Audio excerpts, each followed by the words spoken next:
Back to the new revision session. ठीक है, आज हम लोग फिर से स्टार्ट करते हैं रिवीजन करना। ठीक है, और आज हम लोग करने वाले हैं चैप्टर 3 आर्टिकल्स। ठीक है, अनुच्छेद के बारे में आज हम लोग पढ़ने वाले हैं। तो हम लोग स्टार्ट करते हैं। पहले पीडीएफ ओपन कर लेते हैं। चलिए,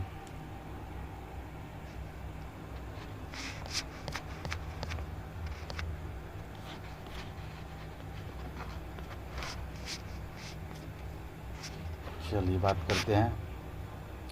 हम लोग अभी तक पढ़ चुके हैं कि आर्टिकल 1 से लेकर 12 तक हम लोग पढ़ चुके हैं। आज हम लोग बात करने वाले हैं भाग थर्ड जो कि फंडामेंटल राइट के बारे में है। ठीक है, जो कि 12 से 35 आर्टिकल तक फंडामेंटल राइट मौलिक अधिकार के बारे में उसको पढ़ने वाले हैं। वर्तमान में भी मौलिक अधिकार 6 हैं, पहले 7 था। ठीक है, तो अभी तक हम लोग क्या पढ़ लिए, 1 से लेकर 4 तक भाग 1 था, फिर 5 से लेकर 11 तक भाग 2 था, जिसमें कि नागरिकता था। पहले भाग 1 में क्या था, भारत एवं यूनियन टेरिटरी के बारे में था। ठीक है, अभी भाग 2 में क्या था, सिटीजनशिप के बारे में बातचीत था। और भाग 3 जो कि ये है, वो इसमें फंडामेंटल राइट के बारे में बातचीत है।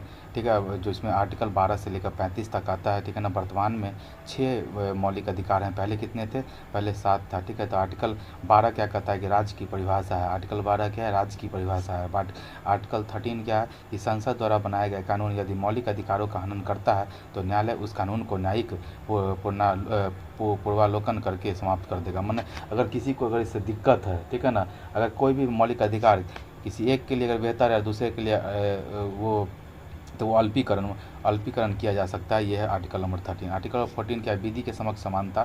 ठीक है, इक्वलिटी बिफोर लॉ एंड विधि का शासन, रूल ऑफ लॉ।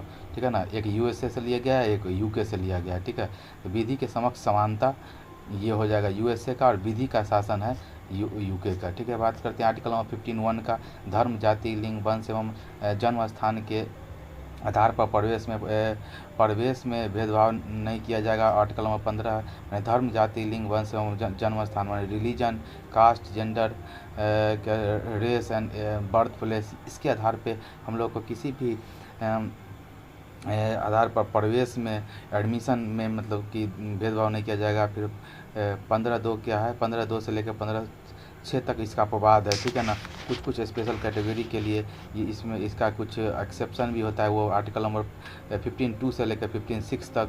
ठीक है ना, अपवाद है। ठीक है, अब 15(6) क्या है, EWS को प्रवेश में 10% आरक्षण है। ठीक है ना, मैंने आर्थिक रूप से कमज़ोर वर्गों के लिए आरक्षण 10% का आरक्षण दिया गया है। ठीक है ना, 103वां संविधान संशोधन 103 संविधान संशोधन एक्ट जो है 2019 का, इसमें EWS को 10% का आरक्षण दिया गया है। आगे बात करते हैं आर्टिकल 16 लोक नियोजन में अफसरों की समानता, पब्लिक एम्प्लॉयमेंट में। ठीक है ना, और में क्या बोलते हैं कि अफसरों की समानता होगा पब्लिक एम्प्लॉयमेंट में। तो 16A में तो ये है, और 16(2) से लेकर 16(6) तक इसका अपवाद है। 16(5) तक उसका अपवाद हो गया, और 16(6) में 103वां कॉन्स्टिट्यूशनल अमेंडमेंट मैंने संविधान संशोधन 2019 में EWS को 10% का आरक्षण मिला है। आर्टिकल 17 बोलता है अनटचेबिलिटी,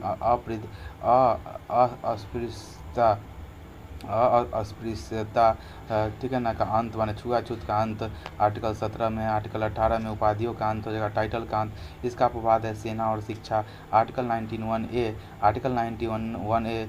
बात करता है विचार एवं अभिव्यक्ति की स्वतंत्रता, राइट टू एक्सप्रेशन। ठीक है ना, इसमें आइडिया और एक्सप्रेशन। ठीक है ना, आइडिया, अगर कोई आइडिया है उस पर एक्शन लेकर उसको एक्सप्रेशन, आइडिया कोई है उसको एक्शन लेगा तो एक्सप्रेशन हो जाता है। ठीक है ना, आर्टिकल नंबर 20 है अपराधों से दोष सिद्धि से संरक्षण। ठीक है ना, कन्विक्शन, ठीक है ना, दोष सिद्धि से क्या बोलते हैं कि संरक्षण, आर्टिकल 20 है। और स्वयं के विरुद्ध गवाही देने के लिए बाध्य नहीं किया जा सकता, जिसको जियोपार्डी से राहत। जियोपार्डी किसको कहा जाता है, जियोपार्डी से राहत, मतलब जियोपार्डी का मतलब होता है दोहरे दंड, एक गलती के लिए एक ही सज़ा मिलेगा, दो नहीं, यही बात होता है, जियोपार्डी इसको बोला जाता है। फिर आर्टिकल नंबर 21 प्राण एवं दैहिक स्वतंत्रता का संरक्षण, protection of life and personal liberty right है। सबसे बड़ा अनुच्छेद आर्टिकल 21 है, और 21(1) ए 86वां संविधान संशोधन 2002, 86वां संविधान संशोधन 2002, राइट टू एजुकेशन जो कि 6 से लेकर 14 वर्ष के बच्चों को शिक्षा का अधिकार है। 23वां संविधान संशोधन 23वां संविधान संशोधन मानव दुर्व्यवहार, ठीक है, ह्यूमन ट्रैफिकिंग एंड बलात्श्रम से, फोर्स लेबर से निषेध है, ठीक है ना, जैसे अंग का क्रय विक्रय नहीं किया जा सकता है। आर्टिकल नंबर 23 हो गया। फिर 24 है कारखानों में बच्चों के नियोजन पर रोक। 24 कारखानों में बच्चों के नियोजन पर रोक है। 0 से लेकर 14 वर्ष के बच्चों को आप कारखाने में क्या बोलते हैं कि काम नहीं करवा सकते हैं। आर्टिकल नंबर 24 है। आर्टिकल नंबर 25 अंतःकरण की स्वतंत्रता, फ्रीडम ऑफ कंसाइंस, ठीक है ना, आत्मा की आवाज़, ठीक है ना, कोई भी धर्म अपनाना, प्रचार प्रसार करना, ये ठीक है, ये आपकी स्वतंत्रता है। आर्टिकल नंबर 27 किसी भी धर्म की वृद्धि पर नहीं टैक्स लिया जाएगा। किसी भी अगर धर्म है, कोई धर्म है, उस पर उसकी वृद्धि पर टैक्स नहीं लगाया जाएगा, ठीक है ना। जजिया कर जैसे कि जूते रखना, प्रसाद रखना, ये सब फी हो गया, ठीक है ना, ये टैक्स नहीं होता है। आगे बात करते हैं 29 अल्पसंख्यकों के हितों का संरक्षण। 29 अल्पसंख्यकों के हितों का संरक्षण, माइनॉरिटी के हितों का जो संरक्षण होगा आर्टिकल नंबर 29 में हो जाएगा। जैसे धार्मिक आधार पर जिन धर्म की जनसंख्या, जैसे कि अल्पसंख्यक किसको कहते हैं, तो जिस धर्म की जनसंख्या 50% से कम होती है उसको क्या बोलते हैं, अल्पसंख्यक बोला जाता है। जैसे कि मुस्लिम, बौद्ध, सिख, पारसी, जैन और ईसाई ये इसमें आ जाते हैं। आर्टिकल नंबर 30 है कि अल्पसंख्यकों को शिक्षण संस्थानों की स्थापना एवं प्रशासन का अधिकार। और आर्टिकल नंबर 32 संवैधानिक उपचारों का अधिकार, कॉन्स्टिट्यूशनल रिमेडी, इसी को सुप्रीम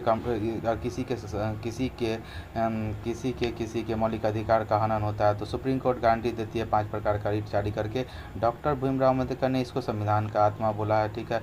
और आर्टिकल 33 है सैन्य बलों के मौलिक अधिकारों की सीमित करने के अधिकार संसद के पास है, ठीक है ना। सैन्य बल है, कोई आर्मी है, उसका अधिकार को सीमित किया जा सकता है, ये संसद के पास पावर है।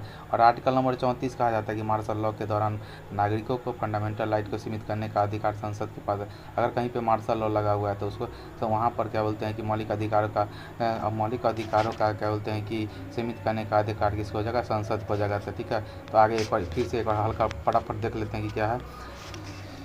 हाँ, देख लीजिए आर्टिकल 12 राज्य का भाषा, 13 हो गया अल्पीकरण, 14 हो गया विधि के इक्वलिटी बिफोर लॉ, ठीक है ना। 15 हो गया कोई भेदभाव नहीं किया जाएगा एडमिशन में, ठीक है ना, उसका 1-2 से लेकर 6 तक अपवाद है। फिर छठा 103वां संविधान संशोधन 2019 में EWS को 10% की आरक्षण 16 में हो जाएगा कि पब्लिक एम्प्लॉयमेंट में आपको साथ भेदभाव नहीं होगा, ठीक है ना। लेकिन 16 के 5 तक अपवाद है उसका, और 16 के 6 में 103वां संविधान संशोधन 2019 में EWS को 10% का आरक्षण दिया गया है। आर्टिकल 17 अनटचेबिलिटी, छुआछूत का अंत हो गया। 18 हो गया उपाधियों का अंत हो जाएगा, लेकिन सेना शिक्षा को छोड़ के। आगे बढ़ते 19वां ने विचार एवं अभिव्यक्ति की स्वतंत्रता हो जाएगा। 20 हो जाएगा दोष सिद्धि के से संरक्षण और जियोपार्डिक से राहत, ठीक है ना। 21 हो जाएगा प्राण एवं दैविक स्वतंत्रता। 21A 86वां संविधान संशोधन 2002, राइट टू एजुकेशन 6 से 14 वर्ष के बच्चों को, ठीक है। और क्या है 23वां क्या है, मानव दुर्व्यवहार एवं बलात्श्रम, ठीक है ना। ह्यूमन ट्रैफिकिंग, ठीक है ना, ह्यूमन ट्रैफिकिंग एवं फोर्स लेबर, ठीक है ना, अंग का क्रय विक्रय नहीं होगा। 24 कारखानों में बच्चों को काम करने से निषेध, 0 से 14 वर्ष के बच्चों को। 25 फ्रीडम ऑफ कंसाइंस, ठीक है ना। 27 हो गया किसी धर्म की वृद्धि पर टैक्स नहीं दिया जाएगा। 29 हो गया अल्पसंख्यकों का हित का बात किया जाता है, ठीक है ना। अल्पसंख्यकों के हित की संरक्षण किया जाएगा। 29-30 में हो जाएगा अल्पसंख्यकों को शिक्षण संस्थान की स्थापना प्रशासन का अधिकार है, ठीक है ना। और 32 है कि संवैधानिक उपचारों का अधिकार, ठीक है ना, कंटिन्यूटी। इसको अब BR अम्बेडकर ने संविधान की आत्मा बोला है, ठीक है। आर्टिकल नंबर 33 है कि सैन्य बलों का फंडामेंटल राइट को सीमित करने का अधिकार संसद के पास है। 34 में है कि मार्शल लॉ के दौरान भारतीयों का फंडामेंटल राइट को सीमित करने का अधिकार संसद के पास है। आगे बात करते हैं DPSP जो कि 36 से लेकर 51 तक है। भाग 4 DPSP जो 36 से लेकर 51 तक है। राज्य के नीति निर्देशक तत्व, ठीक है ना, राज्य के नीति निर्देशक तत्व। आर्टिकल नंबर 37 है DPSP न्यायालय में परिवर्तनीय नहीं होगा, ठीक है ना। 38 है लोक कल्याणकारी राज्य का स्थापना, 38 हो गया। 39 हो गया 42वां संविधान संशोधन 1976 में नालसा का क्या बोलते हैं कि नालसा का, ठीक है ना, नालसा का स्थापना हुआ था। 42वां संविधान संशोधन 1976 निःशुल्क कानूनी सहायता फ्री लीगल एड 29A हो जाएगा, ठीक है, 29A हो जाएगा। आगे बात करते हैं 29 बने, फिर 40 हो गया पंचायती राज के बारे में। 43 भी 97वां संविधान संशोधन 2011 97वां कॉन्स्टिट्यूशनल अमेंडमेंट 2011 सहकारी समिति हो गया। 44 हो गया यूनिफॉर्म सिविल कोड, ठीक है ना, पहला राज्य गोवा था, अब विधेयक पारित करके उसको लागू करने वाला उत्तराखंड हो गया, ठीक है ना। 45 6 वर्ष से कम आयु वर्ष के आयु की देखभाल एवं प्रारंभिक बाल्यकाल शिक्षा की व्यवस्था। 45 में कि 0 से लेकर 6 वर्ष के बच्चे को बाल्यकाल शिक्षा की व्यवस्था कराना। 47 पोषण एवं लोक स्वास्थ्य की व्यवस्था, ठीक है ना, जैसे लीकर और शराबबंदी को रोकना, ठीक है ना। 48 से 48 हो गया 42वां संविधान संशोधन 1976 पर्यावरण एवं संरक्षण वन्य जीव सुरक्षा, ठीक है। 50 हो गया कल्याण का कार्यपालिका एवं न्यायपालिका में शक्ति का प्रथिकरण सेपरेशन ऑफ पावर। 91 हो गया कि अंतर्राष्ट्रीय शांति फॉरेन पॉलिसी विदेश नीति इसी पे आर्टिकल नंबर 51 पे निर्भर है, ठीक है। और क्या बोलते हैं कि 4 का ए क्या हो गया, भाग 4 का ए 51A आर्टिकल नंबर 51A क्या है, मौलिक कर्तव्य के बारे में है, ठीक है। बात है इसमें किसके सिफारिश पर, तो सरदार स्वर्ण सिंह समिति के सिफारिश पर मौलिक कर्तव्य को जोड़ा गया, ठीक है। मूल संविधान में का भाग ये नहीं था।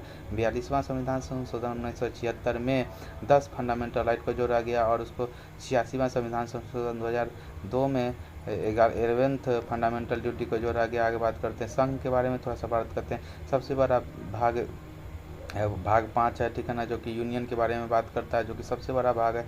52 से 151 तक आर्टिकल है, 100 आर्टिकल है 52 से 151 तक, ठीक है। पहले इसका क्या बोलते हैं राष्ट्रपति के बारे में बात है 52, इसका सीधे याद रखना। पकानी कोका इसका ट्रिक है, पकानी कोका दुयो दशम 52 से लेकर 61 तक, 52 से लेकर 61 तक, 52 से लेकर 61 तक का है पकानी कोका दुयो दशम, ठीक है। ये ट्रिक है पकानी कोका दुयो दशम पकानी प, ठीक है। तो भारत का एक ठीक है, भारत का एक राष्ट्रपति होगा, ठीक है। भारत का एक राष्ट्रपति होगा, माने राष्ट्र का प्रधान कौन होगा, राष्ट्रपति होगा, राष्ट्र का प्रधान। तो का से क्या हो जाएगा, कार्यपालिका की शक्ति होती है राष्ट्रपति के पास। का नी से होगा निर्वाचन मंडल, ठीक है, कौन कौन भाग लेगा इलेक्ट्रॉन। पकानी को से होगा कोटा, माने विधि क्या है, निर्वाचन का विधि क्या है, कोटा को। पकानी को का से हो गया कार्यकाल, पकानी को का दुयो माने दोबारा चुनाव कब होगा, यो से हो गया योग्यता, दुयो दशम, दुयो दशा माने कंडीशन, ठीक है ना। दशा से शपथ हो गया 60, ठीक है। दशा म से हो गया महाभियोग। तो पकानी को का दुयो दशम, ठीक है। आगे बात करते हैं 63 से लेकर 69 तक हो जाएगा उपराष्ट्रपति की बात। इसका उपराष्ट्रपति का आर्टिकल हो जाएगा, इसका क्या है, उसरा निकाचूस उ से हो गया उपराष्ट्रपति, भारत का एक उपराष्ट्रपति होगा। उ से हो गया वो राज्यसभा का पदेन सभापति होगा, तो उसरा रा से हो गया कार्यवाहक राष्ट्रपति, ठीक है, कार्यवाहक राष्ट्रपति उसरा, ठीक है। उसरा नीका नी से निर्वाचन हो जाएगा 66, नीका से हो गया नीका कार्यकाल के बाद में हो गया नीका चूस से होगा चुनाव, से हो जाएगा शपथ, ठीक है। तो 69 तब दूसरा निकाचू सब पकानी को का दुयो दशम, दोनों ट्रिक है याद करने का। 71वां आर्टिकल नंबर 71 क्या है, राष्ट्रपति यानी उपराष्ट्रपति के चुनाव में विवाद का निपटारा सर्वोच्च न्यायालय करेगा। अगर राष्ट्रपति उपराष्ट्रपति के बीच में अगर कोई विवाद हो गया है तो उसका निपटारा क्या बोलते हैं कि सर्वोच्च न्यायालय करेगा। 72वां आर्टिकल है क्षमादान पार्डन के बारे में। सज़ा को माफ़ करना, सज़ा को कम करना और फांसी को माफ़ करना, ये सब आ जाता है 72 में। 74 हो गया, 74 राष्ट्रपति के सलाह देने के लिए एक मंत्रिपरिषद होगा जिसका प्रमुख पीएम होगा, ठीक है ना। 75वां का 2 और 3 क्या है, मंत्री व्यक्तिगत रूप से राष्ट्रपति के प्रति उत्तरदायी होगा। 75 का 2, 75 का 3 मंत्रिपरिषद सामूहिक रूप से लोकसभा के प्रति उत्तरदायी होगा। 75 का और 3, ठीक है ना। 76 हो गया, महान्यायवादी अटॉर्नी जनरल का बात करते हैं, भारत का सबसे बड़ा वकील, आर्टिकल नंबर 76 में। उसके बाद 3 लाइन से 79, 80, 81, 79, 80, 81, 79, 80, 81। सरला, ट्रिक क्या है, सरला, स से हो गया संसद, र से हो गया राज्यसभा, ला से हो गया लोकसभा। क्या होता है कि लोकसभा, राज्यसभा एंड प्रेसिडेंट, ये 3 भाग होता है, ठीक है। 79, 80, 81। आगे बात हो 85 है, संसद में सत्र का 17वां 17वां आसान और विघटन, ठीक है ना। सेशन का कब प्रारंभ होगा, कब समाप्त होगा, कब भंग होगा। भंग विघटन करने का पावर किसके पास होता है, लोकसभा के स्पीकर के पास होता है, लेकिन 17वां और 17वां आसान करने का पावर किसके पास होता है, राष्ट्रपति के पास होता है। तो सत्र स्थगन माने एडजॉर्नमेंट सदन के अध्यक्ष का होता है, ठीक है ना। और ये अनिश्चितकालीन तक रोकना अध्यक्ष, जिसको सीन डाई करना। अगर सीन डाई का मतलब क्या होता है, किसी भी संसद के प्रकरण को अनिश्चित काल के लिए रोक देना होता है, तो अध्यक्ष करता है, जिसको सीनो डाई, ठीक है ना, सीनो डाई कहा जाता है, ठीक है ना। ठीक है, आज के लिए इतना ही, फिर मिलते हैं किसी नए रिवीजन सेशन में। अभी के लिए बाय।